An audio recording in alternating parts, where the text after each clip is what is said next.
Mga travelers, magandang buhay sa inyo lahat. Ayan, kumusta naman ang lahat? Nakikiramay tayo sa mga lugar na sinalanta po ni Bagyong Tino. At syempre sa loob ng ilang araw na maulan, masamang panahon, di po tayo nakapagtrabaho dito kay Chariot. So ngayon, magsisimula naman ulit tayo. Magbutayo-tayo na tayo. Bumili na ako ng bagong paleta, pang masilya. Kasi hindi ko na makita yung paleta ko kung saan ko nailagay o saan ba siya napatabi.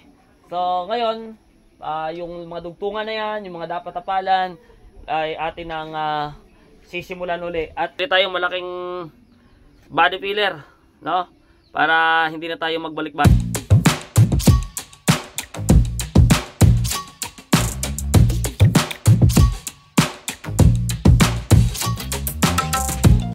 So yan mga travelers, unti-unti na natin siyang namamasilyahan. Hindi pa lang lahat, utay-utay lang tayo. So yan, sa gilid ay naunti-unti na natin, no? Dadagdagan pa, papatungan pa natin yan para kuminis talaga lang yung mga edges, no? Ng mga welding. Ayan, unti-unti na yung mga dugtungan sa taas at gayon din doon mismo sa bubong natin. Niunti-unti ko na tong bubong. Ayan, dahan-dahan ko na siya minamasilya. Kasi mas maganda kapag masilyado yan, papakintabi natin at papakinangin talaga yan. Ayun yung ating ginamit glazurette. Ganda, no? Maganda siyang ipahid. Hindi siya mabilis tumigas pag pahid, kaya mas madaling pakinisin, no? So siyempre, hindi naman tayo master, kaya medyo tayo pang rap road. Ito naman yung mga DIY lang natin. Pero sinisigurado natin na pag natapos po ito, napakakintab at maganda talaga yan mga travelers. Mabuti na lang, nagkaroon tayo ng magandang panahon bago wala dumating uli yung panibagong bagyo. Maka-move na ulit tayo sa mga sunod nating gawain. Ayan. So niutay-utay na natin yung mga dugtungan, mga welding, natatabunan na natin.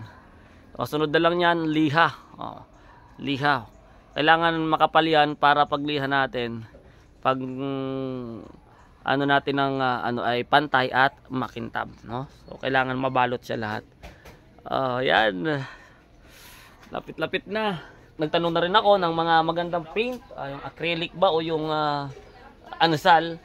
So ayun, malaman na lang natin kung ano talaga ang ating magagamit dito. At sundo sa mga nagtatanong kung nakapag-try na ba tayo mag-renew nito sa kanyang rehistro, kung okay lang ba. Hindi pa po ako napag-try na ma-rehistro to kasi nung kunin ko ito, pasok po siya sa 3 years.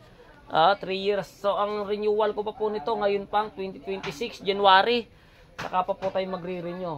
Pero sa tingin ko naman hindi po siya magkakaproblema kasi talaga namang naka-passenger type po siya. Wala namang nakalagay doon sa ating rehistro kung anong body type meron siya. Wala pong naka-detail doon, basta color blue, passenger type, light, NC light vehicles. So sa tingin ko, hindi naman siguro tayo magkakaproblema dahil wala namang naka-detailed talaga doon, no?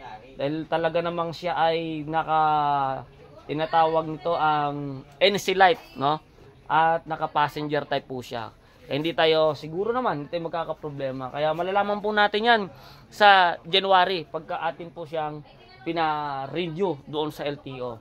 At i-update po natin lahat ng mga magiging hakbang natin o lalo na doon sa pag-renewal po. Papakita natin sa inyo lahat kung magkakaproblema pa tayo. Tuloy na ulit tayo sa ating mga project. Tayo ay magmamasilya na tuloy-tuloy. Ngayon, meron po tayong OJT dito. Ayan. OJT. Tuloy tayo sa ating mamasilya. Dito tayo sa taas ng mamasilya. Yan.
yan mga ka-travelers.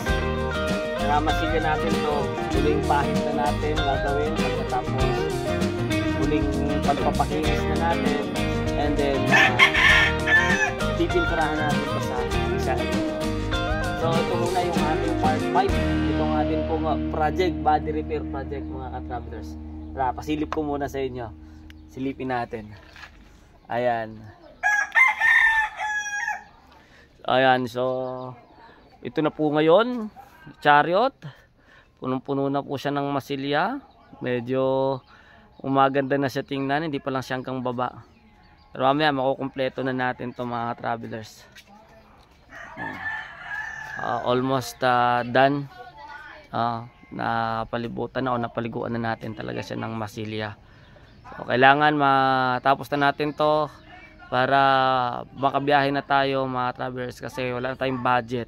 Maubos na yung budget natin. Okay. So ayan muna mga travelers. Ang ating update para dito kay Chariot. Yung bubong niyan tapos na rin yung masilya. Papatungan pa rin natin yan. Patungan pa natin yan. Ano masasabi nyo?